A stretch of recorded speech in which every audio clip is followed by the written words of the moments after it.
Okay, hi, good afternoon from the Woodland Garden here at Newtonrigg. The next little clip is going to be a little short clip on deciduous and evergreen trees, which is going to be one of your online plant identification tests. We have prepared a fantastic handout with lovely images of the plants, but we did want to show you some of the live specimens, and it's only going to be quite a quick run through the list that you have.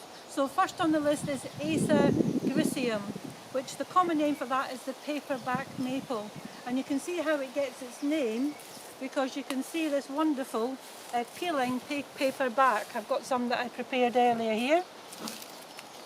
So during the winter you get this wonderful coppery coloured peeling bark. This time of the year we've got its lovely green. It's called trifoliate foliage because you've got three leaves on the actual leaf itself. And you may have remembered this when you first came to Newtonrigg way back in September, October time. It has absolutely stunning autumn colour. So number one on your list is Acer griseum, the paperback maple. I've laid out the others on here, and when I pick them up, I'm just going to say how I actually identify them, because this is what you're going to need to use as your skill for identification. So number two on the list is Ulmus glutinosa, which is alder, and you'll find that alder, when we come to identify it, is fairly easy to identify because it's got a green, almost round foliage with quite distinctive veins if you turn it behind. But really the giveaway that it's an alder is if you look on here, these are actually the seeds. So this is last year's seeds, which turn into almost that look like a little cone. They're not cones, but they look like a cone. And then these green pieces here are the seeds for this year. So if I compare it next to the Acer griseum, Ulmus glutinosa, you can see that they look very different. And I would just like to note that's alder with an A, not elder, which is Sambucus nigra. The third one on the list is our only evergreen, and it's this one here.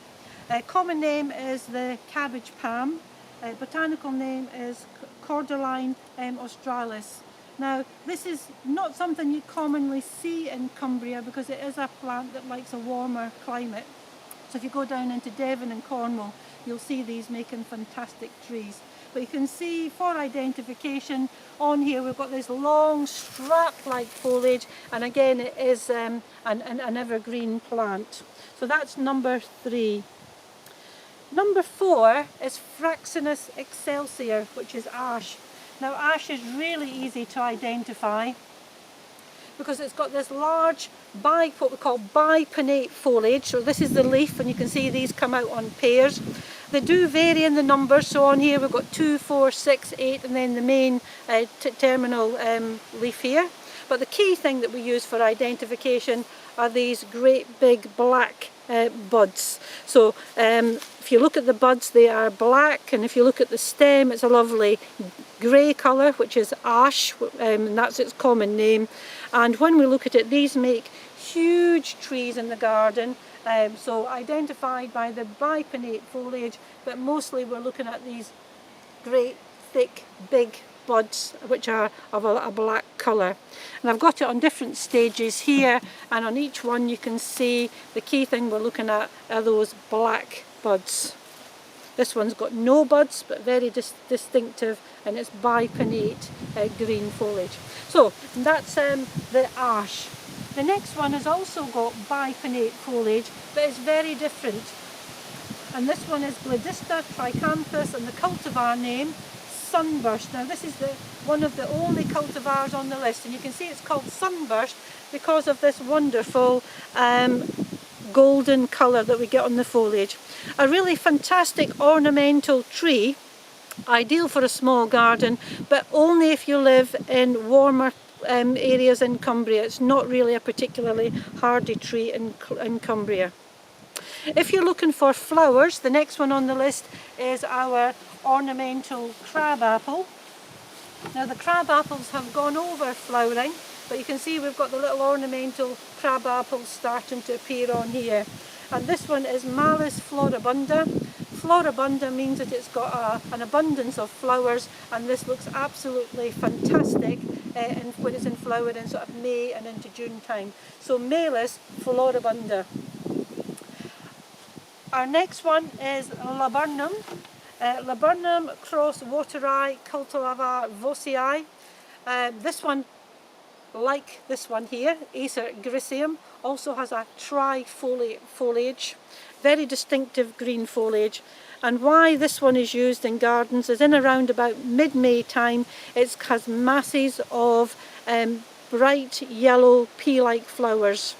So Laburnum cross Wateri,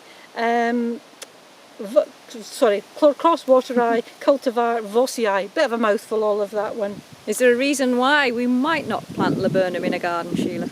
Yeah, the seeds of it are poisonous, and so you'll very rarely see it. It's just the seeds.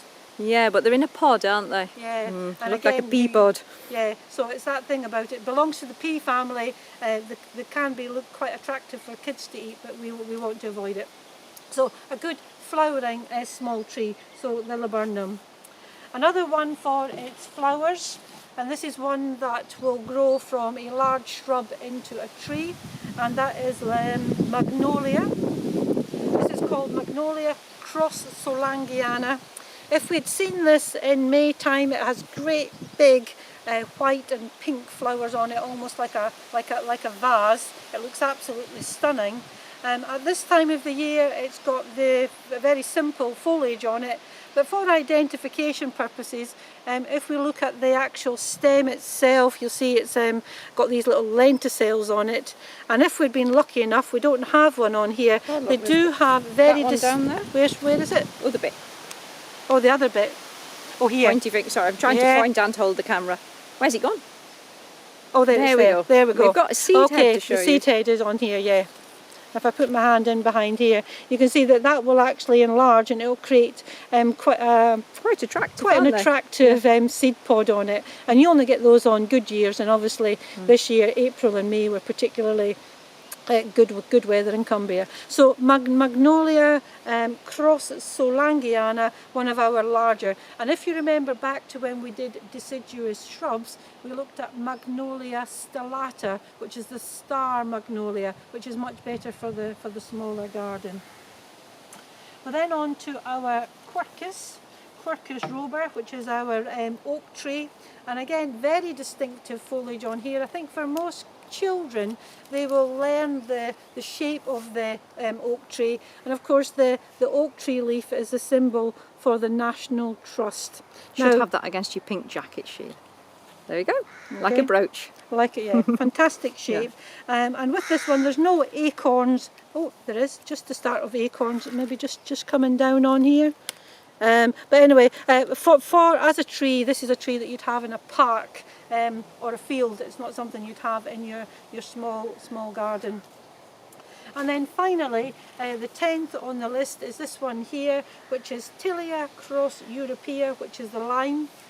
Distinctive for identification by its almost heart-shaped foliage, green.